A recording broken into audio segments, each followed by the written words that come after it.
పల్నాడు జిల్లా చిలకలూరుపేట నియోజకవర్గంలోని గణపురం గ్రామంలో ఉన్నటువంటి శ్రీ అచలదాసు నాయన స్వామివారి సద్గురువుల మఠం 86వ వార్షికోత్సవ ఆరాధన ఉత్సవాలు ఘనంగా నిర్వహించారు. ఈ సందర్భంగా ప్రజలకు భక్తులకు వారు అన్నదాన కార్యక్రమాన్ని నిర్వహించారు.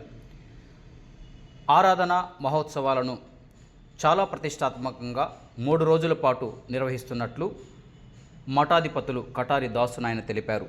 Your voice hour news, max 9 news.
ప్రియమైన ఆత్మస్వరూపులారా, ప్రియమైన ఆత్మబంధువులారా, అందరికీ నా నమస్కారములు తెలియజేసుకుంటూ మన గణపురం పట్టణంలో ఉన్నటువంటి అచలదాసురాయణ గారి సద్గురుమత ప్రాంగణంలో ఆరాధనోత్సవాలు నిర్వహించబడును.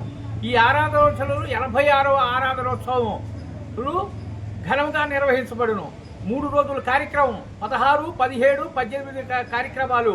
16వ తేదీ 16/4/2025 బుధవారము హనుమాన్ చాలీసా పారాయణం నిర్వహించబడును. 17/4/2025 గురువారము గీతా పారాయణం నిర్వహించబడును. 18/4/2025 ఆరాధన కార్యక్రమాలు, సమాధ పూజ, అన్నదాన కార్యక్రమము, గురువులు ప్రవచనాలు, గురు పూజా కార్యక్రమాలు, భక్తి పాటలు, అన్ని భక్తి పాటలు నిర్వహించబడును.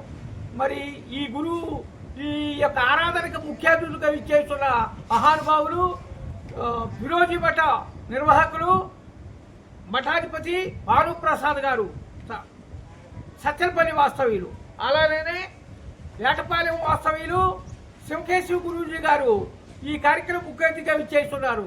ఇంకా అనేక మంది గురువులు ఈ కార్యక్రమం ఇచ్చేస్తున్నారు. కావున వేలాది మంది భక్తులు ఈ కార్యక్రమంలో పాల్గొని ఆ యొక్క గురు కటాక్షము పొందవలసిందిగా మనవి చేసుకుంటున్నాను. ఇట్లు మఠాధిపతి దాసురాయణ గురువర్యులు.